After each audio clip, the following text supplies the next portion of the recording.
নবীজি সাল্লাল্লাহু আলাইহি সাল্লাম কাকে তাইলে আখিরাত বুঝাইতে চাইছেন?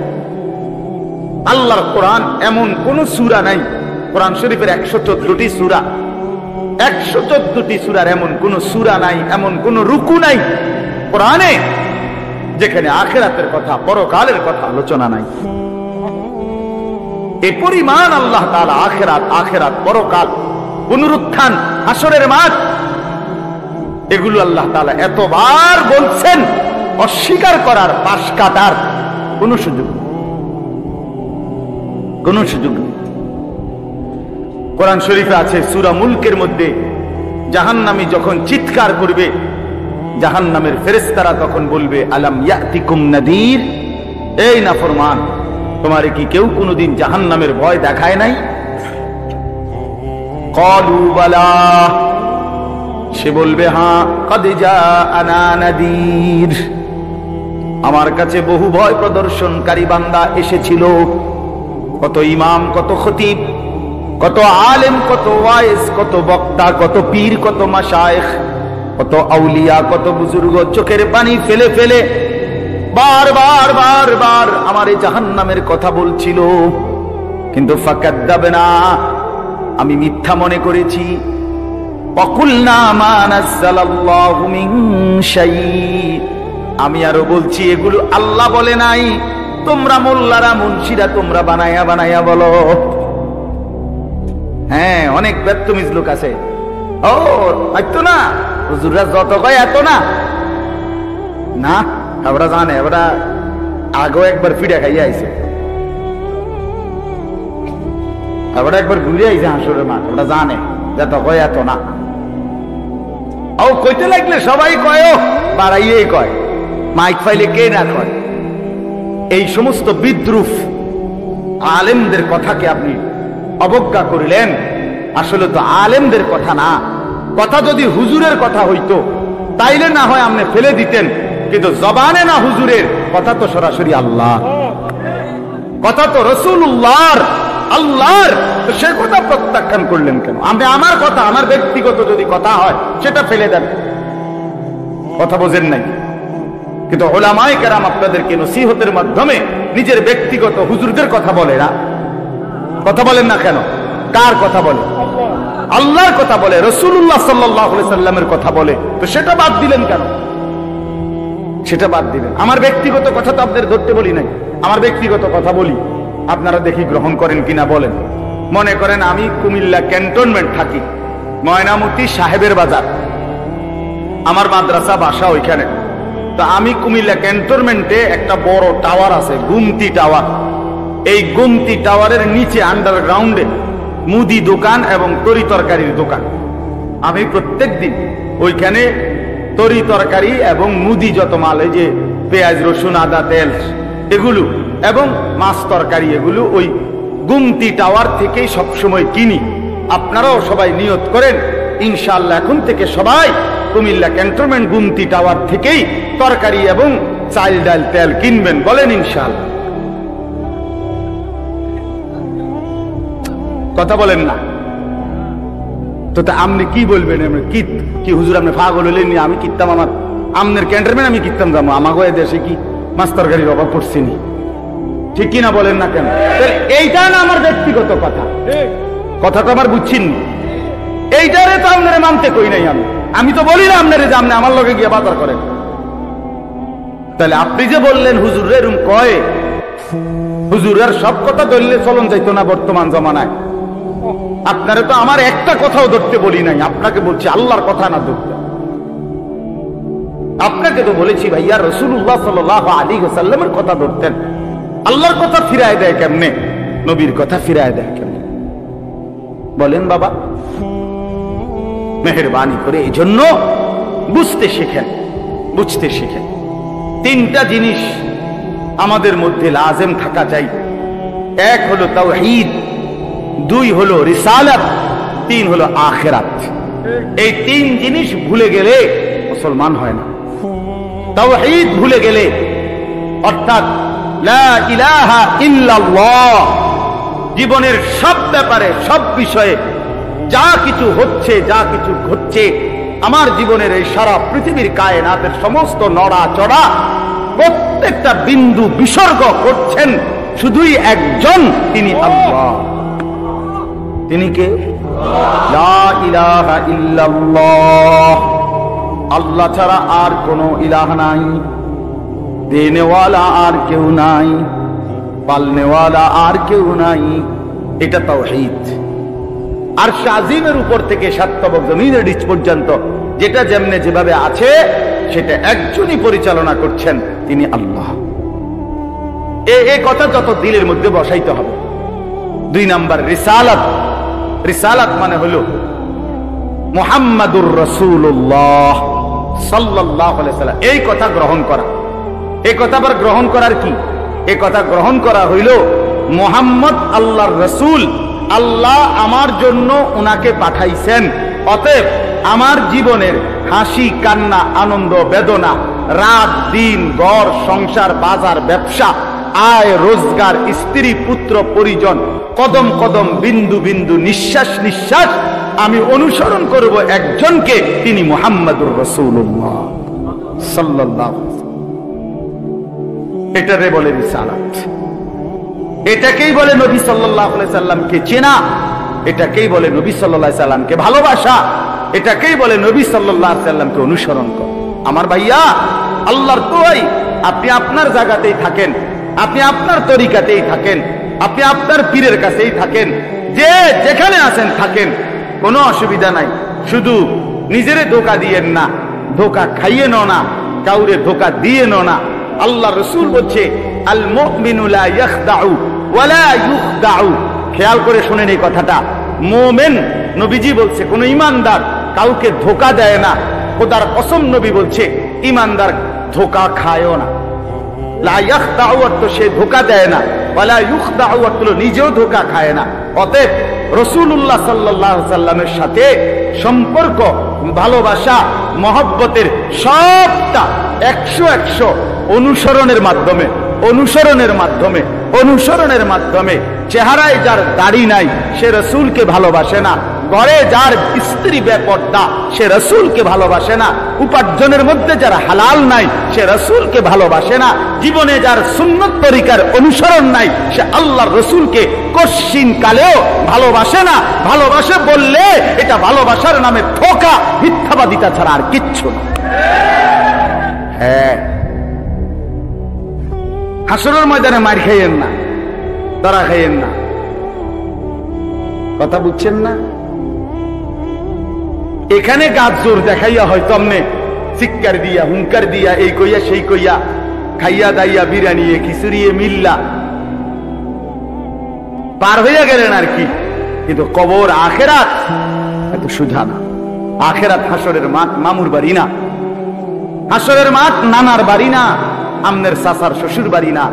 হাসরের মাঠ সেই মাঠ ১৬ লক্ষ আম্বিয়া, আদম থেকে মুহাম্মদ সাল্লাল্লাহু আলাইহি সাল্লাম পর্যন্ত সমস্ত নবী রাসূল যে মাঠের ভয়ে আল্লাহর কাছে দিবানিশি কাঁদছেন, সেই মাঠের নাম হাসরের মাঠ। সব নবী আল্লাহর কাছে হাসরের মাঠের ব্যাপারে দোয়া করছে। আমাদের নবী সাল্লাল্লাহু আলাইহি সাল্লাম পর্যন্ত যার কোনো গুনাহ নাই, যিনি নিষ্পাপ, সেই নবীজি পর্যন্ত 5 ওয়াক্ত নামাজের পরে সব আলেমদেরকে জিজ্ঞাসা করেন, নবীজি নিয়মিত 5 ওয়াক্ত নামাজের পরে দোয়া করতেন, আল্লাহুম্মা হাসিবনি হিসাবান ইয়াসীরা। আল্লাহ, হাসরের মাঠে আমার ভয় লাগে, আমি মুহাম্মদের, আপনার বন্ধুর হাসরের মাঠের হিসাব সহজ করে দিয়ে। নিজের ব্যাপারে বলছে। এজন্য বাপ রাগ হইয়েন না। 1 নম্বর তাওহীদ, কলিজার ভিতরে ঈমান মজবুত করতে হবে। 2 নম্বরে রিসালাত, জিন্দেগীর মধ্যে রাসূলুল্লাহ সাল্লাল্লাহু আলাইহি সাল্লামের অনুসরণ নিশ্চিত করতে হবে। নিশ্চিত করতে হবে। কেন মিসওয়াক করেন না? আপনি জানেন নবীজি মিসওয়াক করতেন, এই জন্য করেন না। কেন দস্তরখান বিছায়া খানা খান না? আপনি জানেন, শুনছেন যে নবীজি সাল্লাল্লাহু আলাইহি সাল্লাম দস্তরখান বিছায়া সমান জায়গায় খানা খাইতেন, এই জন্য আপনি ইচ্ছা করে এটা বিছান না, কারণ আপনার কলিজার ভিতরে সিদ্ধান্ত আমি মুহাম্মদুর রাসূলুল্লাহ সাল্লাল্লাহু আলাইহি সাল্লামের বিরোধিতা করি। কেন আপনি দাড়ি কাটেন? কারণ আপনি শুনছেন নবীজি দাড়ি লম্বা করতে বলছে, এই জন্য আপনি এটা বুঝাইলেন। রাসূলুল্লাহ সাল্লাল্লাহু আলাইহি সাল্লাম আপনি কইছেন আচ্ছা আমরে দেখাবো, আমরে দেখাম। আপনি জানেন, হ্যাঁ হ্যাঁ, আপনার বাম পাও দিয়ে ঢুকতে বাথরুমে টয়লেটে মনে থাকে না। কেন মনে থাকে না? আপনি জানেন না এটা নবীজি বলছে। কথা বলেন না, নাকি ওই কাউমি মাদ্রাসার হুজুররা কইছে? কথা বলেন না। মেসওয়াক এটা রাসূলুল্লাহ সাল্লাল্লাহু আলাইহি সাল্লামের সুন্নাত না কওমি আলেমদের সুন্নাত? কথা বলেন না আপনারা। তো এটা করেন না কেন? কারে ওয়াহাবি বলেন? কারে গালি দেন? কেন গালি দেন? কি বুঝে গালি দিলেন? কেন বললেন? বলেন কি অপরাধের কারণে আমি রাসূলের দুশমন হব? কেন? আমি মিসওয়াক করি এই অপরাধের কারণে না? কথা বলেন না কেন? আমি দাড়ি রাখছি দেখে এই অপরাধের কারণে? কোন আমার স্ত্রী পর্দানশীল, আমার মেয়ে পর্দা করে, আমার ঘরে টেলিভিশন নাই, আমার রোজগারের মধ্যে আমি হারাম করার চেষ্টা করি না, তো সব ক্ষেত্রে রাসূলুল্লাহ সাল্লাল্লাহু আলাইহি সাল্লামের সুন্নাতের উপরে চলার চেষ্টা করলাম, তা আমি রাসূলের দুশমন কেন হলাম? আমি বুঝাইলাম, আমি বলতে মানে আপনি যে কোনো একজন আলেমে দ্বীনকে আপনি কেন নবীর দুশমন বলবেন? এত বড় জুলুম কেন করেন? এত বড় কেন জুলুম করেন বাবা? চা দোকানে বসে একজন আলেমের বদনাম করলেন, আপনি আন্দাজ করলেন একজন আলেমের ইলমের কদর কত? আমরা কিতাবে স্পষ্ট পড়ছি সারা পৃথিবীর ইমানদারের সমস্ত বন্দিগি আর আল্লাহর রাস্তায় জিহাদ, এই দুইটার পার্থক্য কদ্দুর? সারা পৃথিবীর ইমানদারের সমস্ত ইবাদাত একটি সমুদ্রের মধ্যে যদি কেউ আঙ্গুল দেয়, আঙ্গুল চুবায়, তো আঙ্গুলের অগ্রভাগে পানি লাগবে যে দূর, এতে করে সমুদ্রের ঢেউ তো বন্ধ হয়ে যাবে, ঠিক না? নৌকা চলা বন্ধ হয়ে যাবে না? সমুদ্র টের পাবে কিছু? কিতাবে স্পষ্ট আছে একজন ইমানদারের সমস্ত মুমিনের সব ইবাদত একত্র করিলে এইটার মর্যাদা হলো আঙ্গুলের অগ্রভাগের পানি, আর আল্লাহর রাস্তার জিহাদ ফি সাবিলিল্লাহ, জীবন দেওয়া, জিহাদ করা, এটা সমুদ্রের বাকি পানি। এরপরে লিখছে যে সমস্ত ইবাদত এবং আল্লাহর রাস্তার যুদ্ধ এইটাও এবার একসাথে করেন, এই সবটা এবার ইবাদত এবং কি জিহাদ সবটা একত্র করিলে আঙ্গুলের অগ্রভাগের পানি, খোদার কসম, আল্লাহর কসম, ইলম, কোরআন সুন্নাহর ইলম, এটা সমুদ্রের বাকি পানি। বিশ্বাস করে এবার বলেন এক আলেমে দ্বীনের কদর কত? কারে টিটকারি বললেন? কারে? কবর আপনার মসজিদের ইমাম ৬০০০ টাকা বেতন দিয়ে কেমন চোখে লাগছে না? বেটার বেতন কম, হ্যাঁ বেটার বেতন কম তো আপনি না কম দিচ্ছেন, উনি নি কম নির্ধারণ করছেন, আপনি না তারা মূল্যায়ন করেন না। কথা বলেন না কেন? আমাদের সমস্ত একটা স্পষ্ট কথা খেয়াল করেন, যদি এক সমস্ত মুসলমানের টার্গেট হইতো যে আমি প্রত্যেক বিষয়ে আল্লাহর কোরআন রাসূলের সুন্নাত মোতাবেক চলবো, তাইলে এই পৃথিবীতে মসজিদের ইমামের চাইতে ব্যস্ত জিন্দেগি আর কেউ পালন করার কথা ছিল না। কেন? ওই মহল্লার সমস্ত মানুষের ঈমান, ইসলাম, আখিরাতের সমস্ত দিক নির্দেশনা সারাক্ষণ উনাকে দিতে হইতো, তখন উনার কদরও হইতো অনেক, তখন উনার বেতনও হইতো অনেক, উনার হাদিয়াও হইতো অনেক। কিন্তু আমাদের কলিজার ভিতরে আখিরাত লাগে না মনে হইছে, কোরআন তেলাওয়াত লাগে না, রাসূলের সুন্নাত লাগে না, মেয়ের বিয়েটার মধ্যে নবীর সুন্নাত কি এটা জানার দরকার নাই, ছেলের বিয়েটার মধ্যে নবীর সুন্নাত কি এটা জানার দরকার নাই। ওই হদ্দার মাতব্বর মিল্লা তারা ঠিক করছে বিয়েটার মধ্যে চেয়ার হইব ২০০, টেবিল হইব মোট ৩০টা, গেট হইব একটা ৭০,০০০ টাকা দামের গেট, হাইয়েস্ট গাড়ি যাব ৬০টা, প্রত্যেকটার মধ্যে বেড়া বেড়ি মিল্লা বইব ১৪ জন, তো ৫টার মধ্যে ৫, ১৪, ৭০ জন। এরপরে দিয়া গেটে দিব ২০০০, বাজে খরচ হইল ৩০০০, এই হইল ৫০০০, এগুলো হইল হিসাব। আর হুজুরের আইয়া কয়ে গেছে রবিবারে মাইয়াগার বিয়া, দুপুরে দুগা ভাত খাইয়া যায়। বুঝেন নাই? কিন্তু যদি সে জানতো যে রাসূলুল্লাহ সাল্লাল্লাহু আলাইহি সাল্লামের 4টা মেয়ে নবী বিয়ে দিছেন, আমি সেভাবে রাসূলের মেয়ে যেভাবে বিয়ে দিছেন আমি আমার কন্যাকে সেভাবে বিয়ে দেব, তাইলে তো ইমাম সাহেবের কাছে উনি আগে আসতো, ঠিক কিনা বলে? আলেমের কাছে আগে আসতো। কিন্তু ওই যে ওনার তো এটা দরকার নেই। কি আপনার বাড়িতে 3 দিন ধরে একটা একসেট বাজে, হ্যাঁ হুজুর আসলে কিতা করবো, শরম দিয়ে না, ফুলাইনে আউশ করছে, ফুলাইনে শখ করছে। হায় রে আল্লাহ, হায় মুসলমান, এইভাবে রাসূলুল্লাহ সাল্লাল্লাহু আলাইহি ওয়াসাল্লামের হুকুমকে, সুন্নাতকে গলা টিপে হত্যা করলেন। নবীজি নিজে বলছে না, আপনারা কতবার শুনছেন, নবীজি বলছে বিয়ে আমি রাসূলের সুন্নাত, বলছি কিনা বলেন? আবার বলেন বলছি কিনা? তাহলে যার সুন্নাত তার মতো হইতে হবে না? তো রাসূলুল্লাহ সাল্লাল্লাহু আলাইহি ওয়াসাল্লামের সুন্নাত বিয়ে, তো বিয়ে নবীজি সাল্লাল্লাহু আলাইহি ওয়াসাল্লাম বিয়ের মধ্যে গায়ে হলুদ, ট্যাগ সেট, এই লম্বা গেট আর গাড়ির মধ্যে ফুল, এই সব। আমি অনেক সময় অনেকেরই জিজ্ঞাসা করছি যে ভাই বিয়ে কার, বিয়ে কার? কইছে ওনার। আমি কই এই ফুলতে লাগাইছেন কারে? বিয়ে তো প্রাইভেট কারে করানো উচিত। বেকুব যদি পুরা তার সিরা হয়, এই মাতাল হওয়ার কারণে একমাত্র তার সিরা দেখা প্রাইভেট কারের মধ্যে কি লাগাইছে? কিরে বেটা বিয়ে হইলো, ফুল লাগাইলো কোথায়? প্রাইভেট কারে। পাগল কারে কয়? এই পাগলের বাথরাম দেখে। বলেন আপনারা চাচা, আপনারা বলেন, এটা বিবেক নিয়ে কথা। কি বিয়ে করে এতে ফুল লাগায় প্রাইভেট কারের? বলদ নিয়ম নেই, এর থেকে বড় বলদ আর কি? আস্তাগফিরুল্লাহ, কি পরিমাণ বোকা আমরা! 10,000 টাকা কোথায় লাগাইলেন? 10,000 টাকা এই ফুলগুলো লাগাইতে গিয়ে 5,000 টাকা, 7,000 টাকা, 10,000 টাকা কোথায় দিলেন? 10,000 টাকা পেলে একজন এতিম সন্তান 1 বছর পড়ালেখা করতে পারত। 10,000 টাকা পেলে একজন বিধবা নারী হয়তো তার 2 মাসের চাল ডাল কিনতে পারত।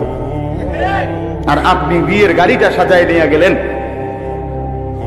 মেয়ের বাড়িতে দাঁড়াইতে দেরি, পাওড়া দিতে দেরি, গাড়িটা থামতে দেরি, ছেলেগুলোরে নামাইলে জামাইরে নামাই নিতে নিতে পরবর্তী সর্বোচ্চ 5টা মিনিটের ভিতরে আইসা দেখবেন একটা ফুলও গাড়িতে নাই। এত বড় বেউকুফ, যেটা আমার 5টা মিনিট টিকলো না, আমি কার জন্য সাজাই? কার জন্য সাজাই? এজন্য বাবা 1 নাম্বার বললাম আল্লাহর প্রতি তাওহীদ, আর 2 নাম্বার হলো পুরা জিন্দেগি রাসূলুল্লাহ সাল্লাল্লাহু আলাইহি সাল্লামকে অনুসরণ করা। 3 নাম্বার হলো আখিরাত। সবকিছুর ক্ষেত্রে ফিকির করবেন। আপনি আমি সবাই মৃত্যুর মাধ্যমে আখিরাতের দিকে যেতে হবে। কিসের দিকে? হ্যাঁ, মৃত্যু মানে শেষ না, মৃত্যু মানে সমাপ্তি না, মৃত্যু মানে শেষ না বাবা। মৃত্যু মানে আখিরাত, পরকালের জিন্দেগি, পরবর্তী অধ্যায়, নতুন অধ্যায়ের শুরু, নতুন অধ্যায়ের শুরু। এই জন্য আখিরাতকে ভুললে জীবনের কোনো অর্থ থাকে না। আখিরাতকে ভুললে মানুষ আর মানুষ থাকে না। বিশ্বাস করেন, পরকালের অনুভূতি যার নাই, কবরের অনুভূতি যার নাই, হাসরের ময়দানের বিবেক যার নাই, আল্লাহর কসম ওই ব্যক্তির জীবনের কোনো নিয়ন্ত্রণ নাই। সে যা ইচ্ছা তাই করে, জন্তু জানোয়ার যা করে। সমস্ত মানুষ যারা অপরাধ থেকে বেঁচে থাকে এবং পুণ্য কর্ম উত্তম কাজে লেগে থাকে, তার একটা মূল ফিকির তার কলিজার ভিতরে এটা আছে, আমি গুনাহ থেকে বাঁচতে হবে, আমি নেক কাজ করতে হবে। কেন? আমাকে আখিরাতে যেতে হবে। কথা বলেন না কেন? যে গুনাহ থেকে বাঁচে, কেন বাঁচে? আখিরাত আছে। যে নেক কাজ করে, কেন করে? আখিরাত, আখিরাত আছে, আখিরাত আছে। এই জন্য এই 3 জিনিস শেখা দরকার, কলিজার মধ্যে আনা দরকার। তাওহীদ, রিসালাত, আখিরাত। বলেন কি? তাওহীদ মানে লা ইলাহা ইল্লাল্লাহ, বলেন। রিসালাত মানে মুহাম্মাদুর রাসূলুল্লাহ, আর আখিরাত মানে পরকাল। এখন আসেন শেষ অংশে। আখিরাতের এই পুরা আখিরাতের পরকালের জিন্দিগিটার উদ্বোধন শুরু মৃত্যু, মৃত্যুর মাধ্যমে শুরু হয়। এই আমি শুধু যে আয়াতটুকু পড়ছি আপনাদেরকে শুধু তর্জমা শুনাই। আল্লাহ তাআলা বলেন দুনিয়ার জীবনে, এই অল্প একটু আর দুনিয়ার জীবনে যেই মানুষটা আল্লাহর নাফরমানি, অবাধ্যতা, রাসূলের বিরোধিতা, কোরআন সুন্নাহর বিরোধিতা, আল্লাহর হুকুমের বিরোধিতা করে কাফের, মুশরিক, বেঈমান, নাফরমান, পাপী হয়ে জিন্দেগিটা কাটাইছে, আল্লাহ তাআলা বলেন তার আখিরাত যে কঠিন হবে এটার প্রথম প্রমাণ হলো তার মৃত্যুর মুখে গিয়া আজরাইল মালাকুল মউত যখন আসবে, আল্লাহর কসম আল্লাহ বলেন তার মৃত্যুর যন্ত্রণাটা হবে অত্যন্ত ভয়ানক। এটা দিয়েই শুরু হবে। সে মালাকুল মউত আজরাইলকে দেখেই আর তার রূহ কবচ দেখেই সে বুঝে ফেলবে তার পরবর্তী স্টেজ বড় বিপজ্জনক, তার সামনের জিন্দেগি বড় বিপজ্জনক। আল্লাহ তাআলা বলেন সমস্ত নাফরমান ব্যক্তির জান কবজের মুহূর্তটা খুব বেশি যন্ত্রণাদায়ক, খুব বেশি যন্ত্রণাদায়ক, খুব বেশি। এই যন্ত্রণার সিস্টেম হইল, নবীজি বলছেন প্রত্যেক নাফরমান পাপী, হাদিসের মধ্যে আছে নেককার ব্যক্তি ফেরেশতা আজরাইল অত্যন্ত সুন্দর আকৃতিতে নেককার ব্যক্তির কাছে আইসা তার রূহ কবজের সময় বলবে, হে পবিত্র আত্মা, আল্লাহর সন্তুষ্টি নিয়ে তুমি বের হয়ে আসো। আল্লাহ রাসূল সাল্লাল্লাহু আলাইহি সাল্লাম বলেন কোন পাত্র থেকে পানি যেভাবে ঢেলে দেয় এইটা যেরকম আরামসে পড়ে যায়, বের হয়, আল্লাহর কসম নবীজি বলেন নেককার ব্যক্তির রূহটা মালাকুল মউত আজরাইলের হাতে এরকম আরামসে চলে আসে। আর আল্লাহ নবী সাল্লাল্লাহু আলাইহি সাল্লাম বলেন কোন নাফরমান পাপী এক নম্বরে তার মৃত্যুর সময় প্রথম হইল ফেরেশতা মালাকুল মউত আজরাইল অত্যন্ত নিকৃষ্ট, বিভৎস, কুৎসিত চেহারা নিয়ে তার সামনে দাঁড়াবে। আমার কাছে আরবি কিতাব আছে, ইমাম কুরতুবির কিতাব আত-তাযকিরা, এই কিতাবের মধ্যে আছে ইব্রাহিম আলাইহিস সালাম একবার আজরাইলকে বলছিল, আজরাইল কোন নাফরমান পাপী ব্যক্তির যে সময় জান কবজ করো তখন তুমি যেই চেহারা নিয়ে তার সামনে দাঁড়াও ওইটা আমার একটু দেখাও।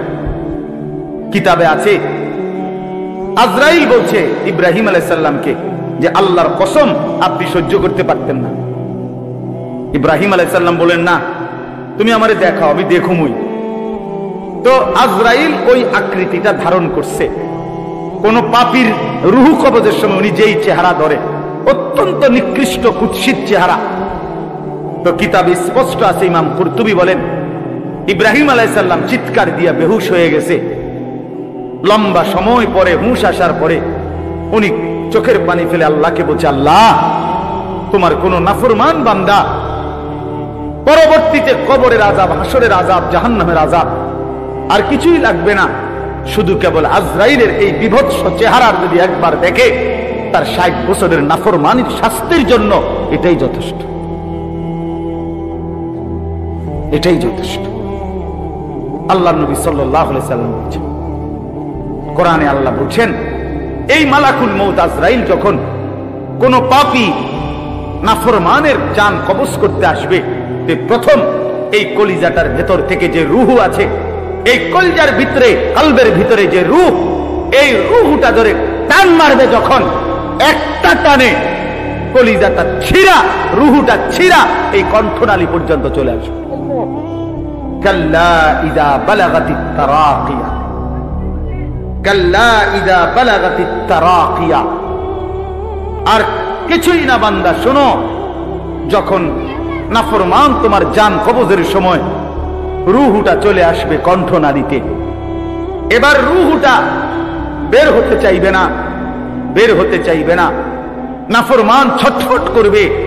আর ফেরেশতা আজরাইল, ফেরেশতা ছিঁড়া বিরা কোন জিনিসকে, কোন ধারালো লোহা, শিক, এটা যদি আগুনের মধ্যে, আপনার আগুনে পোড়ানো জিনিসের মধ্যে টান দেয় তাহলে যেরকম ছিঁড়া ভিড়া আসে, আল্লাহর কসম আল্লাহ রাসূল বলছে আজরাইল যখন রূহ ধরে আবার টান মারবে তো তো সমস্ত শরীর ছিন্ন ভিন্ন করে এই রুহু বের করে আনবে। ওয়াকিলা মান রাক, আল্লাহ বলে আশপাশের মানুষগুলো তখন বলবে ওই লোকের ছটফটানি দেখা, হায় তাকে বাঁচাবার জন্য কোন ওজা ডাকো, বৈদ্য ডাকো, ডাক্তার ডাকো, কবিরাজ ডাকো, কে আছো তাকে চিকিৎসা করবে, ডাকো না, আনো না, কত ভীষণ ছটফট করছে। আল্লাহ বলেন ওয়াযান্না আন্নাহুল ফিরাক, কিন্তু ওই নাফরমান বুঝে ফেলবে আজ আর তাকে কেউ ফিরাইতে পারবে না, তাকে দুনিয়া থেকে বিচ্ছিন্ন হতেই হবে, তাকে চলে যেতেই হবে। বন্ধু আমার, বাপ আমার, একটা জরুরি কথা আপনারা বয়স্ক লোকেদেরকে বলি। রাসূলুল্লাহ সাল্লাল্লাহু আলাইহি সাল্লাম বলেছেন, আমার এই কথাটা খেয়াল করেন, নবীজি বলছেন ইন্নাল্লাহা ইয়াকবালু তাওবাতাল আবদ মা লাম ইউগাররিদ। বান্দা যখন আজরাইলকে দেখে তখন তার রুহে, তার শরীরের মধ্যে আরে গড়গড়া শুরু হয়, মৃত্যুর গড়গড়া শুরু হয়। আল্লাহ রাসূল বলছেন তখন আর আল্লাহ তাআলা কারো কোনো তওবা কবুল করে, তওবা কবুল করে। ওয়ালাইসাতিত তাওবাতু লিল্লাযিনা ইয়ামালুনা আস-সাইয়্যাত হাত্তা ইযা জাআ আহাদাহুমুল মাউত ক্বালা ইন্নী তুবতুল আন। আল্লাহ বলেন যে মৃত্যু পর্যন্ত নাফরমানি করে গেছে, যখন মৃত্যুর মুখে আজরাইল আসছে এখন বলতেছে আল্লাহ আমি তওবা করলাম। আল্লাহ বলেন ওয়ালাইসাতিত তাওবা, এমন তওবা আমি আল্লাহ গ্রহণ করব না। আমরা অনেক সময় 90 বছরের বুড়া, 70 বছরের বুড়া মিয়া একদম লম্বা হইয়া সোজা হইয়া গেছে, এবার একদম টাইনতে আছে লম্বা করিয়া, এই সময়ে গিয়া 200 টাকা হাদিয়া দিয়া হুজুরে আনছে, হুজুর তওবাটা ফরাইয়া দেন, আব্বারে বেহেশতটা বুঝ করিয়া দেন, ধরেন এই 200 টাকা রাখেন। কি তওবা করাবে হুজুর? এখন ওনার কোন ইহসাস, অনুভূতি আছে? কথা বলেন না কেন? উনি জানে কিছু কি বলতেছে, কি তওবা করাইলেন? কিসের তওবা? কিসের তওবা এটা? কিসের তওবা?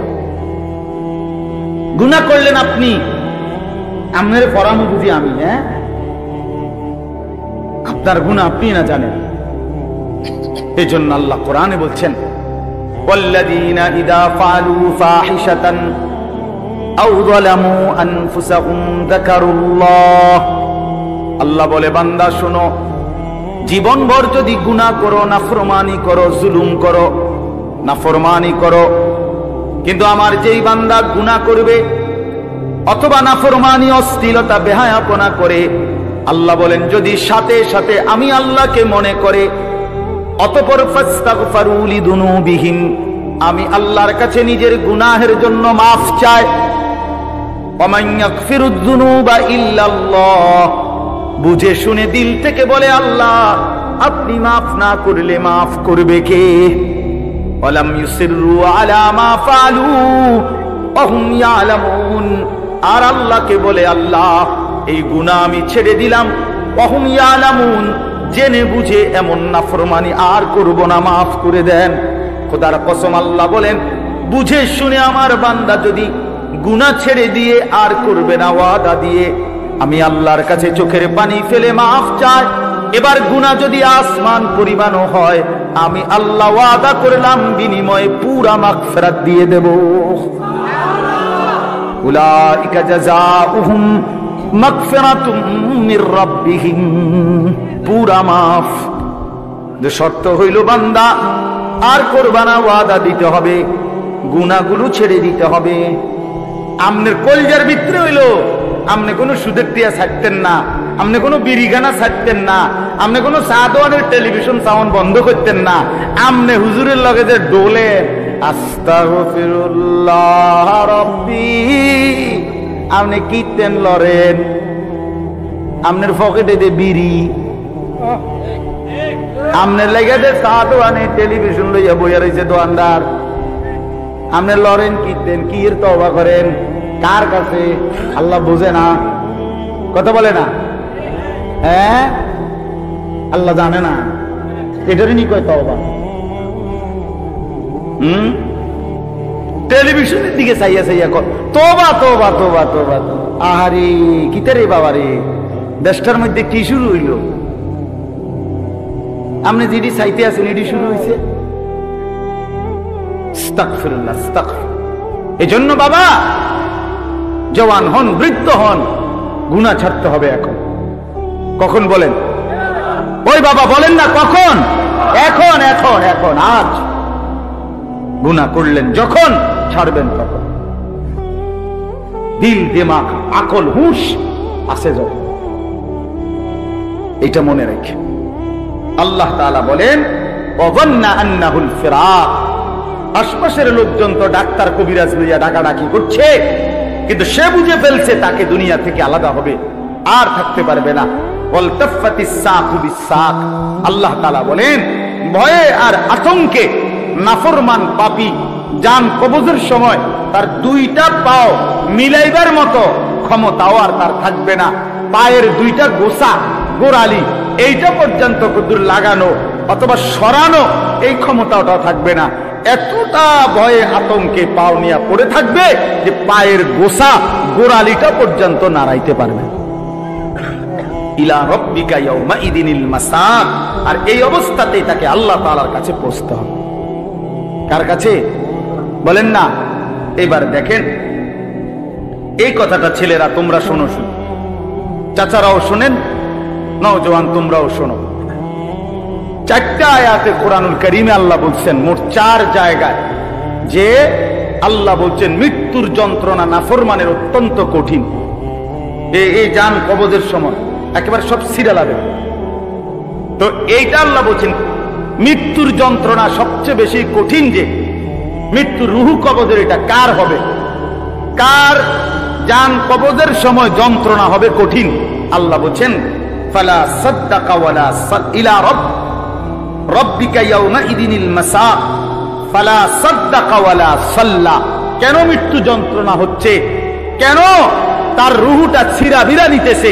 আল্লাহ বলেন কারণ হলো আমার এই নাফরমান বান্দা 1 নম্বরে আমি আল্লাহর কথায় বিশ্বাস করে নাই, 2 নম্বরে ওয়ালা সাল্লা 5 ওয়াক্ত নামাজ আদায় করে নাই।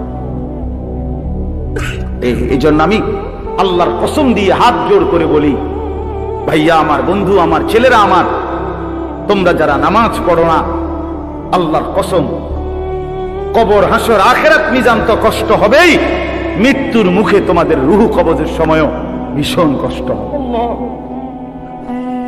কষ্ট পাইবা, খুব বেশি দিন না। ফালা সাদ্দাকা ওয়ালা সাল্লা ওয়ালাকিন কাযাবা ওয়া তাওয়াল্লা। আল্লাহ বলেন বরং সে আমার কথা মিথ্যা মনে করেছে, আর আমি আল্লাহর হুকুম থেকে মুখ ফিরাই গেছি। আমি ডাকি এদিকে, সে যায় ওইদিকে। আজান হয় মসজিদে, নাফরমান যায় বাজারে। মসজিদে জামাত চলে, নাফরমান চা দোকানে বসে বসে গপ মারে। হ্যাঁ, ওয়ালাকিন কাযাবা ওয়া তাওয়াল্লা। এরপরে আরো সাংঘাতিক কথা বলছে আল্লাহ, সুম্মা যাহাবা ইলা আহলিহি ইয়াতামাত্তা। আল্লাহ বলেন আমারে তো বিশ্বাস করে নাই, নামাজ পড়ে নাই, আমি আল্লাহর হুকুম থেকে মুখ ফিরায় নিছে, অথচ বউ বাচ্চা সংসারের মধ্যে গর্ব আর অহংকারের মধ্যে চলাফেরা করছে। অর্থাৎ এই যে নামাজ পড়ে নাই, হালাল খায় নাই, এইটা নিয়ে একটু লজ্জিত বিব্রত অনুভূতিটুকুও নাই, বরং বউ বাচ্চার মাঝে ফুর্তি করছে। বাবা বাবা, বুঝেন নাই? টাকা আনছে সুদের, কিন্তু কথাবার্তার স্টাইলে বোঝা যায় এটা যে গুনাহ, পাপ, ওনার বিবেকের মধ্যে এটা নাই। রোজগারটা যে হারাম, টাকাটা যে ওজনে কম দেওয়া টাকা, টাকাটা যে কিস্তির টাকা, টাকাটা যে সুদের টাকা, টাকাটা যে অবৈধ রোজগার, এটা যে অন্যায়, এইটাও তার বিবেকে নাই। বউ বাচ্চা নিয়ে এভাবে ফুর্তি আনন্দে আছে, মনে হয় যেন পাপগুলোকে তার আর পাপই মনে হয় না, অপরাধগুলোকে আর অপরাধী মনে হয় না। এইবার আল্লাহ শেষ বললাম, আল্লাহ বলে এমন নাফরমান বান্দার জন্য আউলা লাকা ফাআউলা, হে বান্দা তোমার জন্য দুর্ভোগ, তোমার জন্য দুর্ভোগ। সুম্মা আউলা লাকা ফাআউলা, আবারও বলছি আল্লাহ বলে তোমার জন্য দুর্ভোগ, তোমার জন্য দুর্ভোগ। 4 বার বলছেন, 4 বার। তোমার জন্য লাঞ্ছনা, তোমার জন্য লাঞ্ছনা, তোমার জন্য লাঞ্ছনা, তোমার জন্য লাঞ্ছনা। কয়বার? তোমার জন্য কষ্ট কষ্ট কষ্ট কষ্ট, তোমার জন্য দুর্ভোগ দুর্ভোগ দুর্ভোগ দুর্ভোগ। এই 4 বার বললেন কেন? তাফসীরের মধ্যে লিখছে, একবার জান কবজের সময় দুর্ভোগ, 2 নম্বরে কবরে দুর্ভোগ, 3 নম্বরে হাসরের ময়দানে দুর্ভোগ, 4 নম্বরে জাহান্নামে দুর্ভোগ। কয়টা হইল? জান কবজের সময় কষ্ট পাইবা, কবরে কষ্ট পাইবা, হাসরের ময়দানে কষ্ট পাইবা, জাহান্নামে কষ্ট। কয়খানে? আয়াহসাবুল ইনসানু আন ইউতরাকা সুদান। আল্লাহ বলছে, মানুষ তুমি কি ভেবেছো আমি তোমারে এমনি এমনি ছেড়ে দেব? হ্যাঁ, কি ভাবছো বান্দা? কবরের প্রথম মিনিট, প্রথম সেকেন্ডে যখন প্রশ্নের জবাব দিতে পারবা না, আল্লাহ তখনই বলে ফেলবে, বান্দা, ফেরেশতারা আমার নাফরমান বান্দার জন্য জাহান্নামের বিছানা বিছিয়ে দাও, জাহান্নামের পোশাক পরিয়ে দাও। ফাআফরিশুহু মিনান নার ওয়ালবাসুহু মিনান নার ওয়াফতাহু লাহু বাবান ইলান নার। জাহান্নাম বরাবর দরজা খুলে দাও। আল্লাহর নবী বলেন, ফেরেশতারা যখন নাফরমানকে জাহান্নামের মধ্যে রেখে চলে যাবে, আরে কবরের মধ্যে রেখে চলে যাবে, কবরের ডান পাশের মাটি একটা চাপ দিবে, বাম দিকে চলে যাবে, বাম দিকের মাটি ডান দিকে চলে আসবে। আল্লাহর নবী বলেন, হাত্তা তাখতালিফা আদলাউহু, ডান পাশের হাড্ডি পাজর ভাঙ্গা চুরচুর হয়ে বাম দিকে চলে যাবে, বাম পাশের হাড্ডি পাজর ভাঙ্গা বন্ধু ডান দিকে চলে আসবে। প্রথম মিনিটেই হাড্ডির শরীর চুরচুর হয়ে যাবে। আল্লাহ ছাড়বে না, আমারেও না আপনারেও না, বিশ্বাস করুন। দুনিয়া আল্লাহ তাআলা তো শাস্তির জায়গা না। আল্লাহটা বলছে তো, আমি এটা শাস্তির জায়গা না, এটা পরীক্ষার জায়গা। কথা বোঝেন নাই? দুনিয়া কিসের জায়গা? এই জন্য ছাড় দেই না। আমি যদি ডেইলির ফিডে ফিরতাম তো তুমি তো মাথা টিকতা না। আজকে যারা নামাজ পড়ে নাই, এখন যারা এশার নামাজ পড়ে নাই, মনে করেন এখন গিয়ে ঘুমাবে, তো ফেরেশতা যদি একটা লাথি মারে, আইয়া একটা কিচ্ছা লাথি মারে যে গাদ্দার ওঠ, তো একটা লাথির লোকে তো 7টা মহাদেশ পার হইয়া যাবে। যদি একটা টানা চক্ক না দেয়, ঘাটটা বাড়াইয়া, কি হবে তখন? এজন্য আল্লাহ কোরআনে বলছে, আমি যদি বান্দা নগদ শাস্তি দেই, তাহলে তো ঘাড় সোজা কইরা একজনও চলতে পারবে।